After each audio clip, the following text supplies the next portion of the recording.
I mentioned in the opening lecture that this course is going to examine the biblical corpus from a variety of different viewpoints and take a variety of approaches: historical, literary, religious, cultural. And today we are going to begin our appraisal of the first portion of the Bible as the product of a religious and cultural revolution. The Bible is the product of minds that were exposed to and influenced by and reacting to the ideas and cultures of their day. And as I suggested in the opening lecture, comparative study of the literature of the ancient Near East and the Bible reveals the shared cultural and literary heritage at the same time that it reveals great differences between the two. In the literature of the Bible, some members of Israelite society, probably a cultural, religious, and literary elite, broke radically with the prevailing norms of the day. They mounted a critique of prevailing norms. The persons responsible for the final editing and shaping of the Bible, somewhere from the 7th to the 5th or 4th century BCE, right? We're not totally sure, and we'll talk more about that. But those final editors were members of this group, and they had a specific worldview, and they imposed that worldview on the older traditions and stories that are found in the Bible. That radical new worldview in the Bible was monotheism.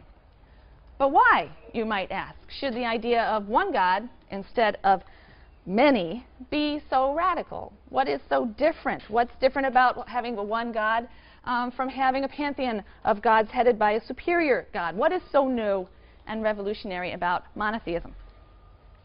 Well, according to one school of thought, there isn't anything particularly revolutionary about monotheism.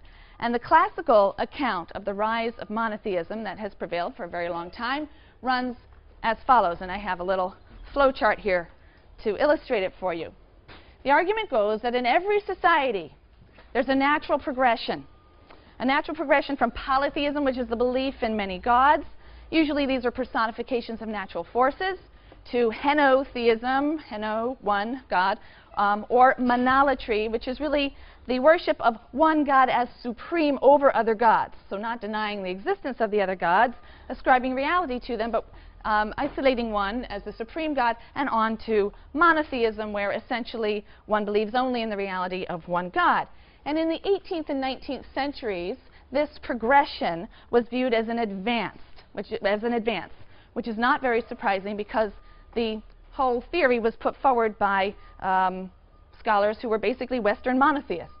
And these scholars maintained that certain elements of biblical religion represented pure religion. Religion evolved to its highest form, no longer tainted by pagan and polytheistic elements of Canaanite religion generally. So applying an evolutionary model to religion carried with it a very clear value judgment. Polytheism was understood as clearly inferior and primitive. Monolatry was an improvement, right? It was getting better, it was getting closer, but monotheism was judged to be the best and purest form of religion. And at first, the great archaeological discoveries that I talked about last time in the 19th century seemed to support this claim that Israelite monotheism had evolved from ancient Near Eastern polytheism. Cuneiform tablets that were inscribed with the great literature of Mesopotamian civilizations were uncovered, and when they were deciphered, they shed astonishing light on biblical religion. And these discoveries led to a kind of parallelomania. That's how it's referred to in the literature. Scholars delighted in pointing out all of the parallels in theme and language and plot and structure between biblical stories and ancient Near Eastern stories. So more than 1,000 years before the Israelite legend of Noah and the Ark, you have Mesopotamians telling the story of Ziusudra, or in some versions, Utnapishtim, who also survived a great flood by building an ark on the instruction of a deity. And the flood destroys all life, and he sends out birds to scout out the dry land, and so on. So with parallels like these, it was argued, it was clear that the religion of the Israelites was not so different from the religions of their polytheistic or pagan neighbors. They also had a creation story. They had a flood story. They did animal sacrifices. They observed purity taboos. Israelite religion was another ancient Near Eastern religion, and they differed from their neighbors only over the number of gods they worshipped, one or many. It was just a more refined, more highly evolved version of ancient Near Eastern religion. Well, this view, this evolutionary view or evolutionary model, was challenged by a man named Yechezkel Kaufman in the 1930s. And Kaufman argued that monotheism does not and cannot evolve from polytheism because the two are based on radically divergent worldviews, radically divergent intuitions about reality. And in a multi-volume work, which was later translated and abridged, and you've got a selection of reading from the translated abridgment, so it's translated by Moshe Greenberg, an abridged version of his massive work, The Religion of Israel, Kaufman asserted that the monotheism of Israel it couldn't be the natural outgrowth of the polytheism of an earlier age. It was a radical break with it. It was a total cultural and religious discontinuity. It was a polemic against polytheism and the pagan worldview. That's implicit, he says, throughout the biblical text. It's been said that Kaufman replaces the evolutionary model with a revolutionary model. This was a revolution, not an evolution. Now, one advantage of Kaufman's model is that we avoid some of this pejorative, we can avoid some of the pejorative evaluations of polytheism as primitive, right, as necessarily earlier and primitive and inferior. They're simply positing the existence of two distinct orientations, two divergent worldviews. They each have their explanatory merits, and they each have their specific problems and difficulties. It's not to say that Kaufman wasn't clearly judgmental, but at least the potential is there for us to understand these as two distinct systems, each, again, as I say, with its explanatory merits. But as we'll see, some of the things that monotheism solves only invite other sorts of problems that it has to wrestle with throughout its long life. Now, in Kaufman's view, the similarities, therefore, between the Israelites and ancient Near Eastern religion and cultures that everyone was so busily finding and celebrating, these were, in the end, similarities in form and external structure, appearance. They weren't essential similarities. They differed in content. Sure, they both have animal sacrifice. Sure, they both have ritual purity laws. Sure, they share certain stories and legends. But these have been adopted by the Israelites and transformed into vehicles that convey the basic ideas of the monotheistic worldview. So a similarity in form doesn't mean a similarity in function, and in this, Kaufman's anticipating arguments made by anthropologists. The ritual cult of the Israelites may look like that of their neighbors, but it functioned very differently. Its purpose was drastically different from that of Israel's neighbors. The Israelites, like their neighbors, may have set up a king over themselves, but Israelite monarchy differed from Canaanite monarchy in significant ways because of their monotheism. These are all things we will test and explore. So the meaning and function of Israel's cult, of Israel's king, of its creation stories, or any of its other narratives, they derive from the place of those items within the larger cultural framework or worldview of Israel, and that larger framework or worldview is one of basic monotheism. So let's turn then to Kaufman's description of the fundamental distinction between the polytheistic worldview and the revolutionary monotheistic worldview that took root in Israel. And I am going to be rehearsing and then critiquing the arguments that are in that 100-page reading that I assigned for you this week. This is the only time something like this will happen in the course. And I do that because these ideas are so fundamental, and we are going to be wrestling with them throughout the course. So it's important to me that you absorb this stuff right from the beginning and think about it and be critical of it and engage it. Kaufman's ideas are very important. They're also overstated in some ways, and that's why we're going to be wrestling with some of these ideas throughout the course. So let's begin with Kaufman's characterization of what he calls pagan religion. Right? That's the term that he uses. The fundamental idea of pagan religion, he says, and I quote, "The idea that there exists a realm of being prior to the gods and above them, upon which they depend and whose decrees even they must obey." The meta-divine realm. This is the realm of supreme and ultimate power, and it transcends the deities. All right? The deity or the deities emerge from and are therefore subject to the laws of the meta-divine realm, the forces and powers of the meta-divine realm. And the nature of this realm will vary from pagan tradition to pagan tradition. It might be water. It might be darkness. It might be spirit. Or in ancient Greek religion, a more sort of philosophical polytheism, it might be fate. Even the gods are subject to the decrees of fate. They have no control over that. Kaufman asserts, therefore, this belief, once you posit a primordial realm, some realm that is beside or beyond the gods, that's independent of them and primary, you have automatically limited the gods. So what I've done is I've spelled out here for you consequences, logical consequences of positing a meta-divine realm. You know, once you have a meta-divine realm, all of these things are going to follow. The gods are going to be limited. All right? They are not the source of all. They are bound by, they're subservient to this meta-divine realm. There can therefore be no notion of a supreme divine will, an absolute or sovereign divine will.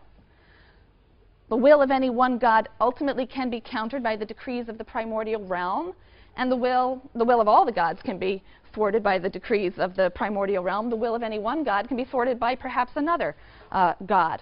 All right? So the gods are limited in power. They're also limited in their wisdom.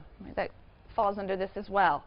They're not going to be all-knowing or all-wise because of the existence of this realm that's beyond them, and which is in many ways mysterious to them as well. It's unpredictable to them, too. It's not in their control or in their power. Individual gods might be very wise. They might be wise in particular crafts.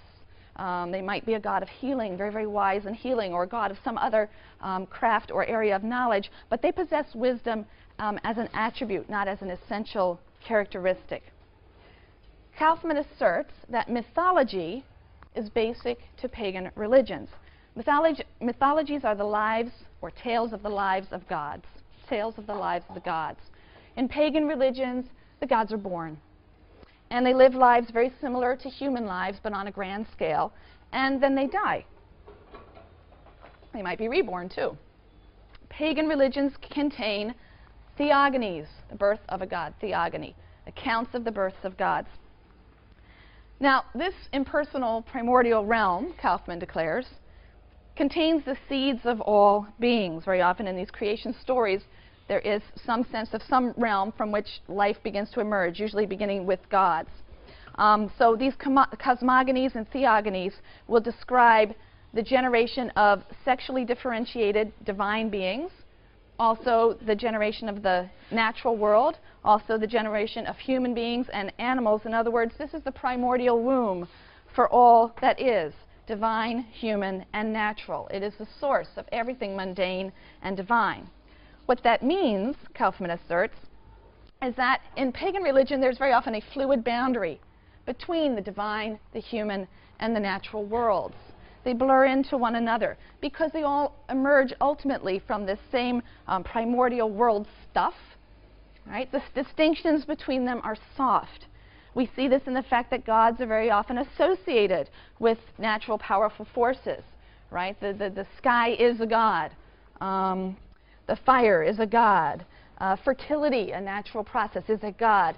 So there's no real distinction between the worship of gods and the worship of nature. Second, he says, because humans also emerge ultimately from this primordial realm, there's a confusion of the boundary between the divine and the human. That's common, he says. He chooses the word confusion. That's common in pagan religion. And so we often have in pagan religions unions between divine beings and human beings. Kaufman argues, and I quote, that the continuity between the divine and human realm is at the basis of the pagan belief in apotheosis, humans becoming gods, perhaps after death, for example, becoming immortal, or very often kings, when they ascend to the throne, become gods. Whatever power the gods have, Kaufman says, is not due to the fact that their will is absolute or their spirit is absolute. The realm that transcends the gods, this meta-divine realm, is that which has ultimate power. And the stuff of which it is made is what has ultimate power. So power is materially conceived. It inheres in certain things, in certain substances, particularly substances or materials that are deeply connected to whatever this primordial world stuff is.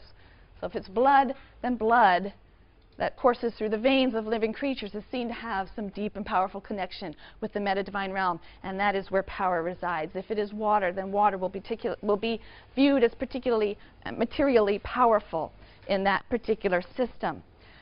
So gods have power only insofar as they are connected with that primordial world stuff, a technical term that I used throughout this lecture. That means that magic is possible in such a system. Because power is materially conceived, in other words, since it is believed to inhere in certain natural substances that resemble or are connected to the primordial world stuff, that's the source of all power, then magic is possible by manipulating those material substances in certain ways. It might be clay, it might be water, it might be blood. Then whatever is believed to hold the power of this primordial life force, humans can tap into and influence the activities of the meta-divine realm. So through manipulation, magical manipulations of certain substances, they can harness, Kaufman says, they can harness these forces, these independent self-operating forces.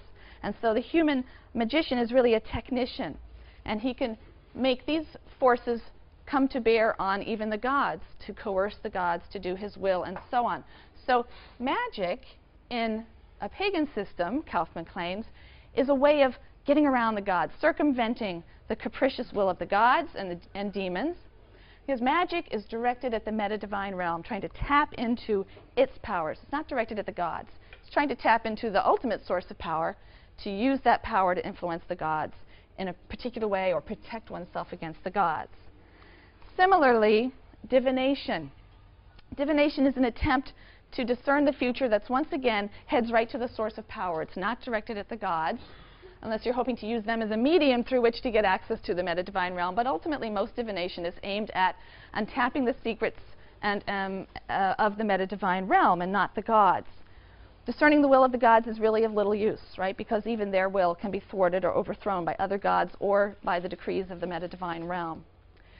The pagan cult, Kaufman claims, is a system of rites. I use the word cult, and every year people look at me and say, you know, what is cult? I don't even understand what that means. We'll learn more about cult. But it refers to a system of rites.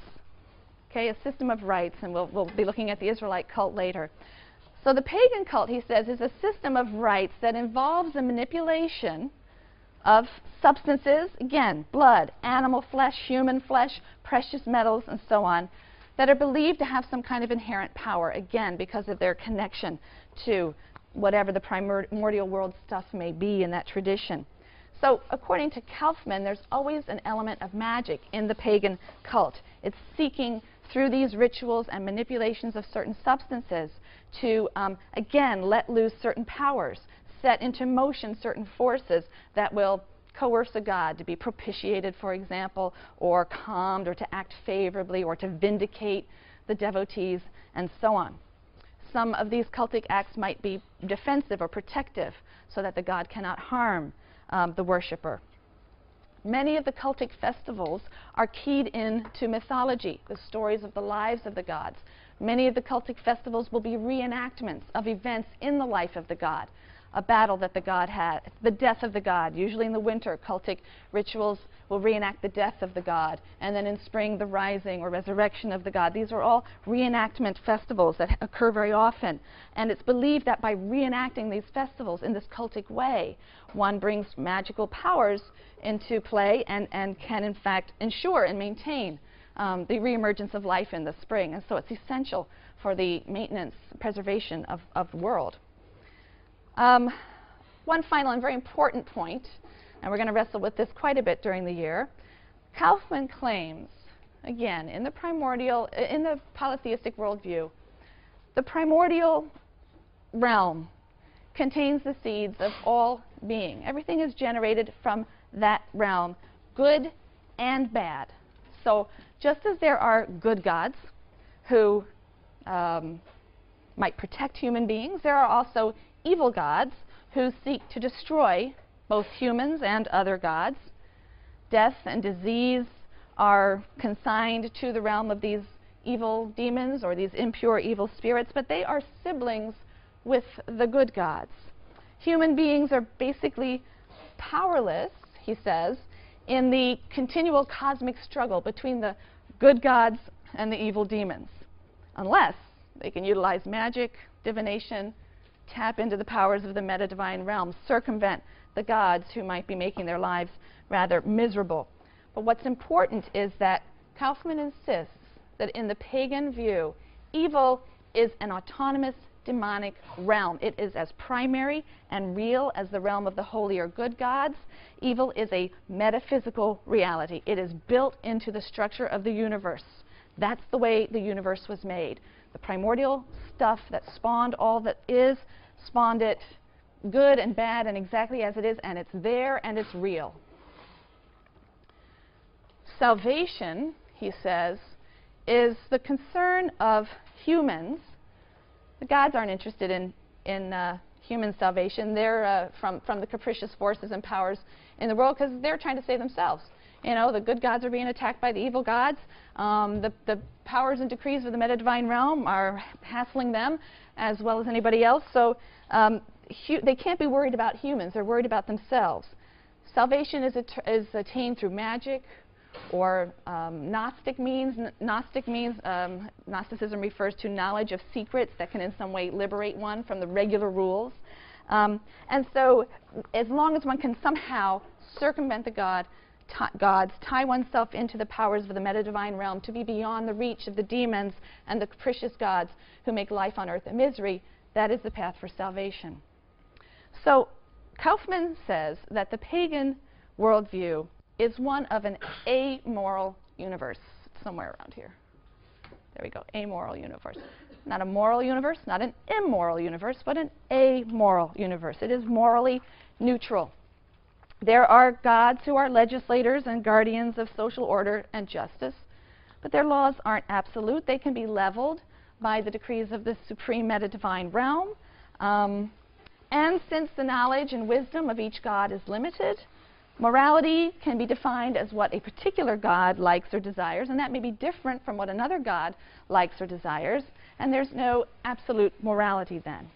And it's that picture of the universe, Kaufman wants to argue, that is challenged by the monotheistic revolution. Again, right, he sees this as a revolution of ancient Israel.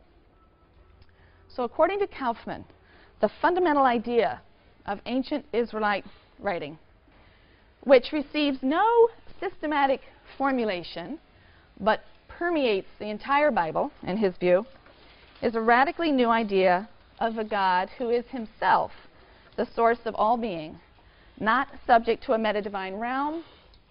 There's no transcendent cosmic order or power.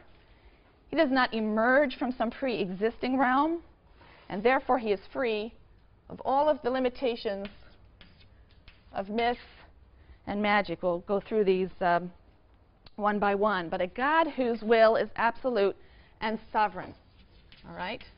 So what then are the implications of the elimination of this meta-divine realm? All right, there, just as these points flowed logically from positing a meta-divine realm, what flows logically from eliminating a meta-divine realm and positing simply a God that does not emerge from any pre-existing power or order or realm? Well, first of all, there's no theogony or mythology in the Bible. God isn't born from some primordial womb. He doesn't have a life story. There's no realm that is primary to him or prior to him, and there is no realm that is the source of his power and wisdom. So in the opening chapters of Genesis, God simply is. He doesn't grow, he doesn't age, he doesn't mature, he doesn't have in the Bible a female consort. God doesn't die. So in the Hebrew Bible, Kaufman claims, for the first time in history, we meet an unlimited God who's timeless and ageless and non-physical and eternal. That means that this God transcends nature, which means we're going to get rid of number 3 as well, right? As the sovereign of all realms, God isn't by nature bound to any particular realm. He's not identifiable as a force of nature or identified with a force of nature. Nature certainly becomes the stage of God's expression of his will. He expresses his will and purpose through forces of nature in the Bible, but nature isn't God himself. He's not identified. He's wholly other. He isn't kin to humans in any way either. So there is no blurring, no soft boundary between humans and the divine, according to Kaufman, in the Bible. There's no apotheosis in the Bible, no life after death in the Bible either. Did you know that? Have to wait a few centuries for that idea to come along. But certainly not in the Hebrew Bible. People live 70 years and that's it. So there's no process by which humans become gods, and certainly no process in the reverse as well. Magic in the Hebrew Bible is represented as useless. It's pointless. There's no meta-divine realm to tap into. Power doesn't adhere in any stuff in the natural world. So the world is sort of de-divinized, right? Demythologized. Power isn't understood as a material thing or something that adheres in material substances. God can't be manipulated or coerced by charms or words or rituals. They have no power and cannot be used in that way. And so magic is sin. Magic is sin or rebellion against God because it's predicated on a whole mistaken notion of God having limited power. There are magical conceptions throughout the Bible. You're going to run into them. But interestingly enough, the editors of the stories in which they appear will very often hammer home the conclusion that actually what happened because God willed it to happen. The event occurred because God wanted it to occur. It didn't occur independently of his will or by virtue of some power that's inherent in the magician's artifices. So Kaufman argues that magic in the Bible is recast as a witness to God's sovereignty, God's power. And they're stripped, magical actions are stripped of their autonomous potency. Again, they're serving as vehicles then for the manifestation of the will of God. Divination is also unassimilable to the monotheistic idea, according to Kaufman, because it also presupposes the existence of some meta-divine realm, some source of power, knowledge, or information that transcends God. And again, it's an attempt to reveal God's secrets in an ungodly way, predicated on a mistake. It is permitted to make inquiries of God through oracular devices, but God only conveys information at his own will. There's no ritual or incantation, Kaufman says, or material substance that can coerce a revelation from God. So we will see things that look like magic and divination and oracles and dreams and prophecy in the pagan world and in ancient Israel. But Kaufman says the similarity is a similarity in form only, and it's a superficial, formal, external similarity. Each of these phenomena, he says, is transformed by the basic Israelite idea of one supreme transcendent God, whose will is absolute, and all of these things relate to the direct word and will of God. They aren't recourse to a separate science or lore or body of knowledge or interpretive craft that calls upon forces or powers that transcend God or are independent of God.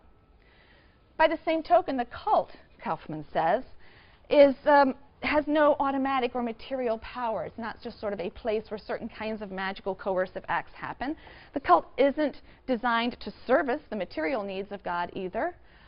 It doesn't affect his life and vitality by enacting certain rituals. You don't ensure that God doesn't die and so on. No events in God's life are celebrated, right? The festivals that are carried out in the cultic context. So the mythological rationales for cult that you find amongst Israel's neighbors are replaced, and they're replaced very often by historical rationales. This action is done to commemorate such and such event in the history of the nation. So pagan festivals in Israel, Kaufman says, are historicized, commemorating events in the life of the people and not in the story of the God's life, since we have no mythology. So, but we are going to be spending a fair amount of time talking actually about the meaning and the function of Israel's purity laws and cultic laws in a later lecture. Now, since God is himself the transcendent source of all being, and since he is good, in a monotheistic system, there are no evil agents that constitute a realm that opposes God as an equal rival. No divine evil agents. Again, in the pagan worldview, the primordial womb spawns all sorts of beings, all kinds of divinities, good and evil, that are in equal strength. They're sort of locked in this cosmic struggle. But in the Israelite worldview, if God is the source of all being, then there can't be a realm of supernatural beings that do battle with him. There's no room for a divine antagonist of the one supreme God, which is leading us down here to this point. that sin and evil are demythologized in the Hebrew Bible. And that's very interesting. It's going to lead to a lot of interesting things. It's also going to create a really huge problem for monotheistic thought that they're going to struggle with for centuries and actually still do struggle with today. But again, in the pagan worldview, sin is understood very often as the work of a demon or an evil god that might possess a person, might have to be exorcised from that person by means of magic. You know, if you tap into some of these substances and you can use the powers in those substances to coerce the demon to be expelled from the person's body. These are things that are very common in polytheistic and pagan practices. But in Israel, we have no meta-divine realm to spawn these evil beings, these various gods. So Israelite religion did not conceive of sin as caused by an independent evil power that exists out there in the universe and is defying the will of God. Instead, evil comes about as a result of the clash of the will of God and the will of humans who happen to have the freedom to rebel. There's nothing inherently supernatural about sin. It's not a force or a power built into the universe. Kaufman is claiming, therefore, that in Israel, evil is transferred from the metaphysical realm, built into the physical structure of the universe, to the moral realm. I've put it up here for you. Evil is a moral and not a metaphysical reality. It doesn't have a concrete, independent existence. And that means that human beings, and only human beings, are the potential source of evil in the world. Responsibility for evil lies in the hands of human beings. In the Hebrew Bible, no one will ever say, the devil made me do it. There is no devil in the Hebrew Bible. That's also the invention of a much later age. And that is an important and critical ethical revolution. Evil is a moral and not a metaphysical reality. You had a... But what about when Eve is tempted by the serpent? Great, that's what you get to talk about. Wonderful question. Well, what about when Eve is tempted by the serpent? Who is this serpent? What is he doing? What's going on? What is Kaufman claiming? Okay, that's exactly the kind of stuff that should be popping into your head. Huh, what about? Okay, and in section, you're going to be discussing exactly that story. Okay, and that's one of those texts. And in a minute, if I haven't at the end of the lecture, ask again if I haven't kind of gotten to part of an answer to your question. Okay? But again, this emphasis on evil as a moral choice. Think of Genesis 4, where God warns Cain, who's filled with anger and jealousy and is thinking about doing all kinds of horrible things to his brother. And God says, sin crouches at the door, its urges toward you, yet you can be its master. Right? This is a question of moral choice. Final point then is, we're not going to talk about salvation right now, but we're going to talk about the fact that the only supreme law is the will of God. Because God is a creator God rather than a created God, he's imposed order, an order upon the cosmos. And so the pagan picture of an amoral universe of just competing powers, good and evil, Kaufman says, is transformed into a picture of a moral cosmos. The highest law is the will of God, and that imposes a morality upon the structure of the universe. So in sum, Kaufman's argument is this. Israel conceived of the divine in an entirely new way. Israel's God differed from the pagan gods in his essential nature. The pagan gods were natural gods. They were very often associated with blind forces of nature, with no intrinsic moral character, he says. And the God of Israel was understood to transcend nature. And his will was not only absolute, it was absolutely good and moral. A lot of people say, well, in a way, didn't we just rename the meta-divine realm God? No, because the difference here is that it's posited not only that this God is the only power, but that he is only good. And that was not the case with the meta-divine realm, right? That was a morally neutral, but there's a moral claim that's being made by the writers of the Hebrew Bible about this supreme power, this God. God is depicted as just, compassionate. Morality, therefore, is perceived as conforming to the will of God. And there are absolute standards, then, of justice and reverence for life. Now, Kaufman says God is demythologized, but even though he's demythologized, he's not rendered completely impersonal. He's spoken of anthropomorphically, so that we can capture his interaction with human beings. This is the only way, Kaufman says, you can write in any meaningful sense about the interaction between God and humanity. So he has to be anthropomorphized. But the interaction between God and humans, he says, happens not through nature, but through history. God is not known through natural manifestations. He's known by his action in the world in historical time and his relationship with a historical people.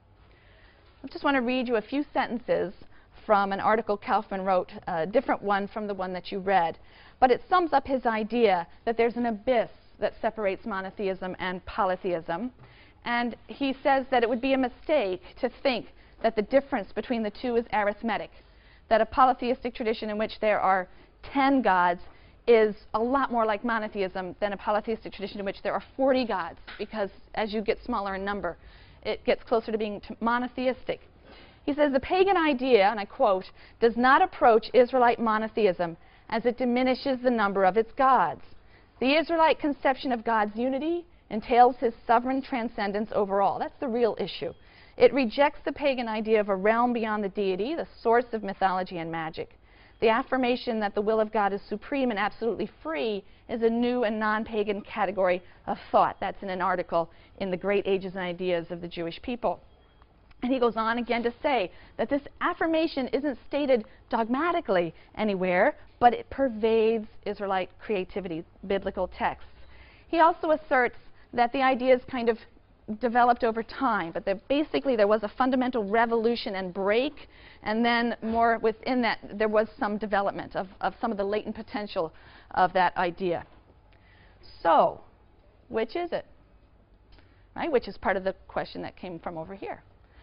You have on the one hand the claim that Israelite religion is essentially continuous with ancient Near Eastern polytheism. It's merely limiting the number of gods worshipped to one, but it houses that God in a temple.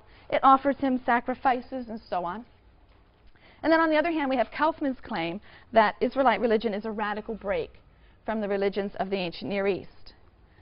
Well, the value of Kaufman's work, I think, lies in the insight that monotheism and polytheism in the abstract, now I'm not sure they exist anywhere in the world, but in the abstract are predicated on divergent intuitions as systems. They do seem to describe very different worlds. And therefore, as a system, the difference between Israel's God and the gods of Israel's neighbors was not merely quantitative, it was qualitative. There's a qualitative difference here. However, when you read his work, it's clear that he often has to force his evidence, and force it rather badly. And it's simply a fact that practices and ideas that are not strictly or even strongly monotheistic do appear in the Bible. So perhaps those scholars who stress the continuity between Israel and her environment are right after all. And this impasse, I think, can be resolved to a large degree when we realize that we have to make a distinction between, well, let's do it this way first.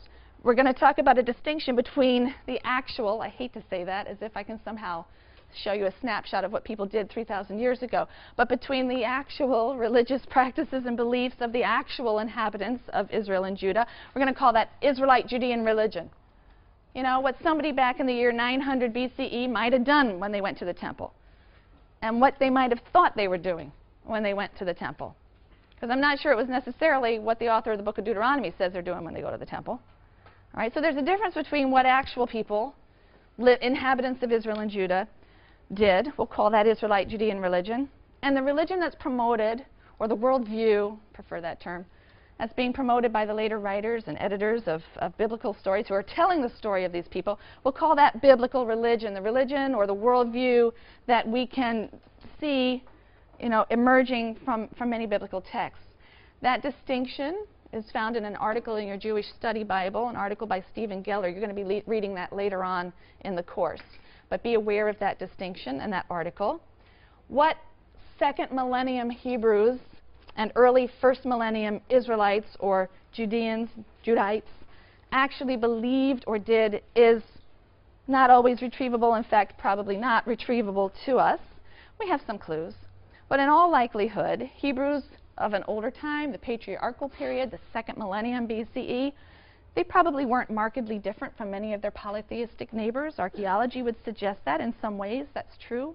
We do find evidence in the Bible, as well as in the archaeological record, of popular practices that are not strictly monotheistic. The worship of little household idols, right? Local fertility deities, for example. Most scholars conjecture that ancient Israelite Judean religion, the practices of the people in the kingdoms of Israel and Judah in the first millennium BCE, was maybe monolatrous. They might have promoted the worship of one God, Yahweh, without denying the existence of other gods, and still kept their little idols and fertility gods, or engaged in various syncretistic practices. It was probably monolatrous rather than monotheistic, really asserting the reality of only one God. Moreover, our evidence suggests that Yahweh was in many respects very similar to many of the gods of Canaanite religion. And we'll be talking about some of those at the appropriate time, but continuities with Canaanite and ancient Near Eastern religions are apparent in the worship practices and the cult objects of ancient Israel and Judah, as they're described in the biblical stories and as we find them in archaeological discoveries. The Hebrew Bible also contains sources that exhibit features of what Kaufman has described as contemporary polytheisms. In Genesis 6, the text you pointed out is a good one, but even better, go look at Genesis 6, where you have these Nephilim, these divine beings who descend to earth, and they mate with female humans. That's a real fluid boundary between the divine and human realms, if you ask me. But it only happens there, in one spot. In many passages, too, Yahweh is represented as presiding over a council of gods. Right? Certainly in the Psalms, we have these sort of poetic and metaphoric descriptions where God is, okay, guys, what do you think? Providing, or he's one of them, actually. In one psalm, it's great. He's one of the gods, and he says, you guys don't know what you're doing. Let me take over. And he stands up in the council and takes over. So there are other passages in the Bible, too, that assume the existence of gods, other gods worshipped by other nations. So there's certainly stuff like that in there you're going to have to think about. Now, nevertheless, the most strongly monotheistic sources of the Bible do posit a God that is qualitatively different from the gods that populated the mythology of Israel's neighbors and probably also Israelite Judean religion. In these sources, Israelites' deity is clearly the source of all being. He doesn't emerge from a pre-existing realm. He has no divine siblings. His will is absolute. His will is sovereign. He's not affected by magic or coercion. And biblical monotheism, biblical religion, assumes that this God is inherently good. He's just. He's compassionate. And human morality is conformity to his will. Because certain texts of the Bible posit this absolutely good God who places absolute moral demands on humankind, biblical monotheism is often referred to as ethical monotheism. So it's a term that you'll see quite a bit. Ethical monotheism. Beginning perhaps as early as the 8th century and continuing for several centuries, literate and decidedly monotheistic circles within Israelite society put a monotheistic framework on the ancient stories and traditions of the nation. They molded them into a foundation myth that would shape Israelite and Jewish self-identity and understanding in a profound way. They projected their monotheism onto an earlier time, onto the nation's most ancient ancestors. Israelite monotheism is represented in the Bible as beginning with Abraham. Historically speaking, it most likely began much later, and probably as a minority movement that grew to prominence over centuries. But that later monotheism is projected back over Israel's history by the final editors of the Bible. And that creates the impression of the biblical religion that Kaufman describes so well. All right? But the biblical text itself, the biblical record, is very conflicted. And that's part of the fun of reading it. And you will see the biblical record pointing to two different and conflicting realities. You will find religious practices and views that aren't strictly monotheistic. And you'll find later religious practices and views that are. And the later sources, which we might best call biblical religion, are breaking, therefore, not only with ancient Near Eastern practices, but also with Israelite Judean practices, with other elements within their own society. So biblical religion, as Kaufman describes it, isn't, I think, just a revolution of Israel against the nations. I think it's also a civil war of Israel against itself. And that's an aspect that is really not entertained by Kaufman. And I think it's an important one for us to entertain, so that we can allow the biblical text to speak to us in all of its polyphony and not try to force it all into one model. Right? Well, I know this is a monotheistic text, so gosh, I better come up with an explanation of Genesis 6 that works with monotheism. You know, okay? You're going to be freed of having to do that. You're going to be freed of having to do that. Let the text be contradictory and inconsistent and difficult. Let it be difficult. Don't homogenize it all. So the differences between the God of the monotheizing sources of the Bible and the gods of surrounding Mesopotamian literature and older Israelite ideas, perhaps, they're apparent from the very first chapters of Genesis. That's a creation story in Genesis 1. We're going to see a creation story that's added to the Pentateuch, the first 5 books of the Bible, Genesis through Deuteronomy. This creation story is added to the Pentateuch, probably in one of the last rounds of editing, probably 6th century, perhaps, we don't really know. But Genesis 1 is a very strongly monotheistic opening to the primeval myths that are then contained in the next 10 chapters of Genesis. So next time we're going to start with a close reading and examination of Genesis 1 through 4. We're going to read these stories with an eye to Israel's adaptation of Near Eastern motifs and themes, to sort of monotheize those motifs and themes and express a new conception of God and the world and humankind.